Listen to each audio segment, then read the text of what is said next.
Bonjour vous! Comment ça va depuis tout ce temps? Oui, me revoilà après de nombreuses semaines d'absence, mais si je te manquais, suis-moi sur Instagram parce que je suis toujours aussi active. J'ai changé mon décor, encore une fois je sais. Bref, nouvelle vidéo, nouveau sujet, c'est parti. Pourquoi il y a plein de chevaux, quand ils vieillissent, ils ont le poil qui devient tout moche? Et pourquoi des fois, il y a des chiens, ils sont beaux et puis après, ils perdent tout leur poil et ils ont un ventre tout gros? Aujourd'hui, on parle glandes, hormones, hypophyse, cortisol et surtout hypercorticisme. C'est un syndrome et non une maladie qui touche le chien, l'homme et le cheval. C'est bon là, t'as deviné? Oui, on parle du syndrome de Cushing. Mais pourquoi syndrome et pas maladie? Et puis, c'est quoi tous ces symptômes bizarres là? Et puis vous allez le voir, chez le chien et l'homme, c'est pas du tout la même chose que chez le cheval. Le syndrome de Cushing, c'est un hypercorticisme. Mais qu'est-ce que ça veut dire hypercorticisme? Aujourd'hui, on parle du syndrome de Cushing.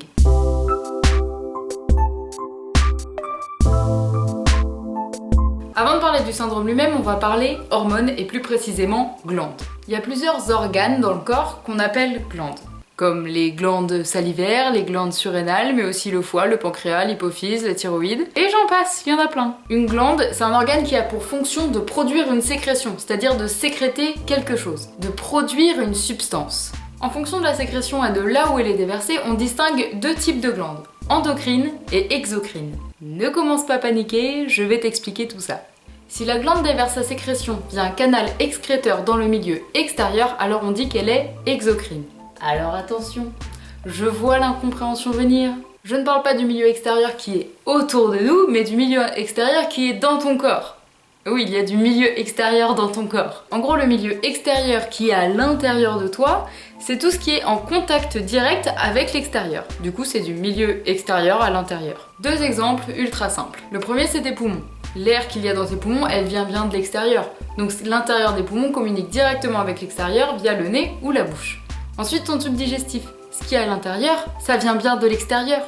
Et c'est même en contact avec l'extérieur par deux endroits, la bouche et l'anus. Donc on considère que l'intérieur de l'estomac, l'intérieur des intestins, etc., c'est du milieu extérieur. Pour ceux qui sont un peu tatillons sur les termes, on appelle ça la lumière intestinale par exemple. Mais en soi, c'est du milieu extérieur-intérieur.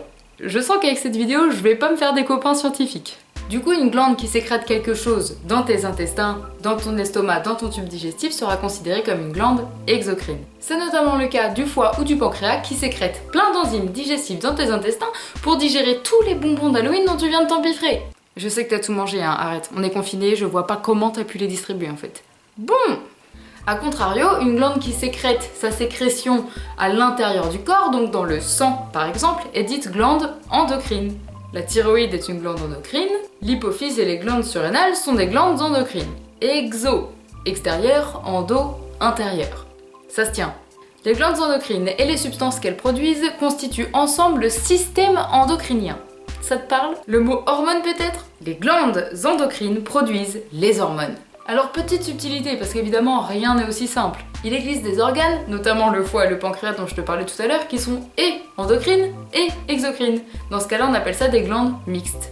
Bon, maintenant que les glandes d'un point de vue général, c'est à peu près clair, on va pouvoir parler des glandes qui nous intéressent. L'hypothalamus, l'hypophyse et les glandes surrénales. Ce sont toutes les trois des glandes endocrines donc qui produisent des hormones et elles sont toutes les trois impliquées dans le syndrome de Cushing. Bon déjà, pour pouvoir tout comprendre quand ça va pas, on va essayer de comprendre quand ça va bien. Donc c'est-à-dire sur un individu sain qui n'est pas déclaré comme étant atteint d'un syndrome de Cushing. C'est-à-dire comment de façon physiologique le cortisol est-il produit. Car oui, spoiler alerte, c'est lui qui est impliqué dans l'hypercortisisme. Cortisol, cortisisme, syndrome de Cushing. Pas du tout, aucun rapport avec ce nom. L'hypothalamus et l'hypophyse sont deux glandes très importantes situées juste à l'arrière du cerveau, voire même arrière sous le cerveau quoi. Elles sont hyper importantes car à elles deux, elles contrôlent la quasi-totalité du système endocrinien. Voire même peut-être la totalité, j'ai un doute. Bref, l'hypothalamus c'est un truc de malade. C'est un super centre de contrôle de plein de variables. Il reçoit des informations du système nerveux comme un stimuli olfactif. Tiens, ça sent drôlement la tartiflette. Ou visuel. Tiens, une voiture est en train de me foncer dessus, je ferais peut-être de déguerpir. Mais aussi des informations venant du sang ou des autres organes. Bref, franchement, on pourrait faire une vidéo complète sur l'hypothalamus tellement c'est trop intéressant et c'est un truc de fou. Revenons à nos moutons. Le cortisol est délivré de manière assez simple. Si vous suivez ce que je veux dire là, vous aurez tout compris pour tout le reste de la vidéo. Par contre, si vous comprenez pas ça, repassez peut-être le passage qui suit quelques fois pour être sûr d'avoir bien compris. L'hypothalamus délivre une hormone destinée à l'hypophyse qui s'appelle la CRH. Attention à l'accent, corticotropin releasing hormone. L'hypophyse, c'est un peu le manager de toutes les glandes. Et quand elle reçoit la CRH de l'hypothalamus, elle délivre en réponse une hormone qui s'appelle l'ACTH, ou hormone corticotrope, ou adénocorticotrophine. Oh, ils sont chiants à avoir 10 000 noms chacun là. Cette hormone, à travers le sang, se rend jusqu'aux glandes surrénales et leur indique qu'il faut sécréter du cortisol. Et paf, ça fait du cortisol. Pas compliqué, non? Au cas où ce ne soit pas bien clair, je vous image ça tout de suite. Hypophyse, je t'ordonne de libérer du cortisol. Oui monsieur, tout de suite, tout de suite. Les glandes surrénales, au boulot. Et plus vite que ça là. Pourquoi il s'énerve l'autre folle là? Allez le cortisol, on dégage, au boulot. Plus vite que ça. Il existe également un rétrocontrôle négatif à cette production de cortisol. C'est-à-dire que quand il y en a une grande quantité dans le sang, l'hypothalamus s'en rend compte, il diminue sa production de CRH, donc l'hypophyse diminue sa production d'ACTH, et donc les glandes surrénales diminuent leur délivrance de cortisol. Leur délivrance de cortisol. Leur délivrance de cortisol. Leur délivrance de cortisol. Enfin, ils font moins de cortisol, quoi. Délivration? Non. Délivrance. Délivrance? Excusez-moi, monsieur. En fait, on est vachement nombreux, là, dans le sang, hein. Vraiment. Ah oui, en effet. Vous êtes extrêmement nombreux. Hypophyse, ça suffit, le cortisol. Très bien, monsieur. Tout de suite. Les glandes surrénales. On arrête ça tout de suite! Pour toute mise en scène rocambolesque, n'hésitez surtout pas à me contacter. Et voilà les enfants, c'était l'histoire de la synthèse du cortisol. Le cortisol, on l'appelle aussi hormone du stress, et il est délivré avec l'adrénaline suite à une situation de danger ou de stress. Bon alors attention, c'est comme toutes les hormones, c'est pas un coup il y en a plein, un coup il y en a pas. Il y en a toujours un peu, c'est la concentration dans le sang qui varie, t'as bien compris. Et là on arrive à un point crucial pour comprendre pourquoi est-ce que rien ne va dans Cushing. L'objectif du cortisol est tout simplement de mobiliser toute l'énergie disponible dans tout le corps le plus vite possible. Il mobilise toutes les réserves de graisse qu'il retransforme directement en sucre libre dans le sang. Il accélère le cœur pour que le sucre qui est dans le sang circule plus vite. Il met le système digestif au repos parce que clairement la digestion du goûter va attendre s'il faut se barrer vite. De même pour le système immunitaire. Et c'est d'ailleurs pour ça qu'on prescrit des corticoïdes en tant qu'anti-inflammatoires, pour ralentir les réactions du système immunitaire. Parce qu'en fait les corticoïdes ce sont juste des molécules de synthèse avec une structure assez proche de celle du cortisol. D'ailleurs c'est fou comme cortisone et cortisol ça se ressemble, hein. Comme si c'était fait exprès, dis donc. En gros, tout ce qui ne sert pas à mobiliser de l'énergie, on s'en fiche. Donc autant vous dire que la chute des poils c'est le dernier de nos soucis. On en arrive donc au syndrome de Cushing, qui est synonyme d'hypercortisisme. D'hypercortisisme. Hypercortisisme. Donc d'une production trop importante de cortisol. Stress ou pas stress, le cortisol est synthétisé tout le temps et agit tout le temps. On a donc de l'hirsutisme et des problèmes de poils, parce que comme on l'a dit, les poils, on s'en fiche. Un amaigrissement général car on mobilise toutes les réserves de graisse pour les transformer en sucre et les mettre dans le sang au cas où. Mais on a quand même une répartition anormale des masses graisseuses. Parce que oui, il y a tellement de sucre dans le sang qu'au bout d'un moment, il reste pas comme ça. L'insuline fait son travail et le retransforme en graisse.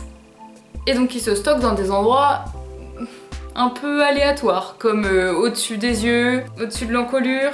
Tu le connais le fameux chignon? À des endroits parfois un peu improbables, oui. Évidemment, il y a aussi une fonte musculaire parce qu'on va prendre l'énergie partout. Même le sucre qui est gardé dans les muscles pour qu'il puisse se mobiliser si besoin, et ben lui aussi on le prend, on le ramène dans le sang parce qu'il y a peut-être un autre muscle qu'on a besoin ailleurs. On mobilise toutes les réserves. Du coup c'est pour ça que les chevaux qui sont atteints de syndrome de Cushing ont tendance à avoir une ligne de dos très saillante et un ventre très pendant puisque les muscles abdominaux ne sont plus là pour soutenir la masse viscérale. Enfin s'ils sont là, mais ils sont moins forts, t'as compris. Et puis concernant le système immunitaire, il y a des infections pour tout et pour rien parce qu'on a mis le système immunitaire en veilleuse. Alors la moindre petite plaie peut mettre des semaines avant de cicatriser. Bon et puis il y a plein d'autres symptômes, renseigne-toi si jamais ça t'intéresse. Mais t'as compris le principe. Alors attention, il y a une différence entre syndrome de Cushing et maladie de Cushing. Et pour savoir quelle est cette différence, on va étudier les causes de la maladie. Le syndrome de Cushing, c'est un individu qui présente tous les symptômes et les signes cliniques d'un hypercorticisme, donc d'une production trop importante de cortisol. C'est bon, t'as compris, je vais pas le répéter à chaque fois. Merci. Il peut y avoir plusieurs syndromes de Cushing. Soit c'est le cortisol qui est sécrété en trop grande quantité par les glandes surrénales, auquel cas on parle d'un syndrome de Cushing endogène, parce qu'il vient de l'intérieur. Soit c'est à cause d'une administration prolongée à trop forte dose de corticoïdes de synthèse. Ça peut entraîner un syndrome de Cushing exogène ou iatrogène provoqué par ce traitement. Donc ça c'est pour les différents syndromes. Pour le syndrome de Cushing exogène, on vient d'en parler, c'est une cause médicamenteuse. Mais pour le syndrome de Cushing endogène, il y a plusieurs causes, on y arrive. Les tumeurs. Une tumeur sur une ou sur les deux glandes surrénales peut entraîner une trop grande production de cortisol. On trouve aussi des tumeurs ailleurs, genre sur les poumons par exemple, qui sécrètent de l'ACTH. Tu sais, l'ACTH, c'est l'hormone que produit l'hypophyse pour dire aux glandes surrénales « Eh oh, c'est le moment de fabriquer du cortisol ». Et bah là, c'est des tumeurs ailleurs dans le corps qui produisent de l'ACTH. Donc forcément, plus d'ACTH, plus de cortisol. Ah oui, oui, les glandes surrénales, elles sont bêtes et disciplinées. Si c'est cette cause qui est responsable du syndrome de Cushing, alors on l'appelle syndrome de Cushing par sécrétion ectopique d'ACTH. Ou syndrome de Cushing paranéoplasique. Même ça, ça a 10 000 noms. Je n'en peux plus. Et enfin, la dernière tumeur, la tumeur sur ou dans l'hypophyse qui augmente la production d'ACTH. Et si on augmente la production d'ACTH, bref, t'as compris. Cette tumeur, on l'appelle un adénome corticotrope hypophysaire. Et c'est la seule cause qui permet d'utiliser le terme maladie de Cushing. La seule. Pourquoi, me direz-vous ? Eh bien tout simplement parce que le mec qui l'a découvert, il a décidé que ça, c'était la maladie de Cushing. Donc en réalité, la maladie de Cushing ne concerne qu'une des trois causes du syndrome de Cushing. Ça, c'est ce qui est décrit chez le chien et chez l'humain, principalement des tumeurs. Mais chez le cheval, tu vas voir, c'est tout autre chose. C'est une cause qui est beaucoup plus fréquente que des tumeurs, et c'est pour ça qu'elle touche 20% des chevaux de plus de 15 ans et 40% des chevaux de plus de 30 ans. Il s'agirait en réalité d'une dégénérescence progressive de l'hypothalamus. Alors attends, parce que c'est même pas ça le problème, hein. Mais déjà tu te dis, si l'hypothalamus qui est le grand Manitou, si lui perd la boule, l'hypophyse est panique, hein, clairement. Ce sont en fait des cellules nerveuses de l'hypothalamus qui s'abîment suite à des phénomènes oxydatifs. Suite à quoi l'hypophyse grossit, on dit qu'elle s'hypertrophie. Et chez le cheval, c'est en général le lobe intermédiaire. On a donc une hypertrophie du lobe intermédiaire de l'hypophyse. Et c'est d'ailleurs pour ça que chez le cheval, on appelle ça aussi DPIP, dysfonctionnement du lobe intermédiaire de l'hypophyse. Je ne vous ferai pas l'affront de vous le dire en anglais, vraiment. Suite à quoi? Hypophyse gonflée, ACTH+++, glande surrénale, cortisol+++. Donc c'est réellement très différent de ce qui peut se passer chez le chien ou chez l'homme. Ça apparaît de façon totalement spontanée et c'est hyper progressif, ce qui fait que c'est très difficile à diagnostiquer en début de syndrome. Et d'ailleurs ça arrive très fréquemment qu'on rencontre des chevaux atteints du syndrome de Cushing qui font des fourbures à répétition.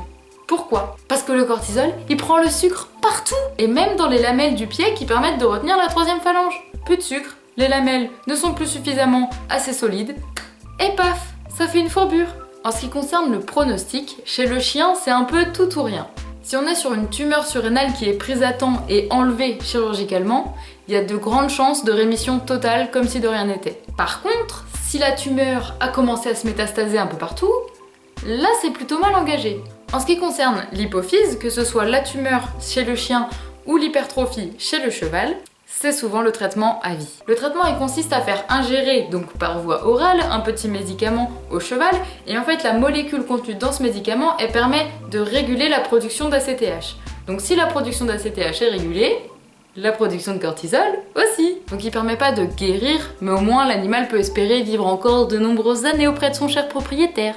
Par contre, même sous traitement, il peut y avoir de nombreuses complications, notamment des risques d'infection pour tout et pour rien. Donc je vous mets juste en description tout ce que dit l'IFCS sur le sujet. Merci d'avoir suivi cette vidéo et d'être resté jusqu'au bout, vous êtes vraiment courageux!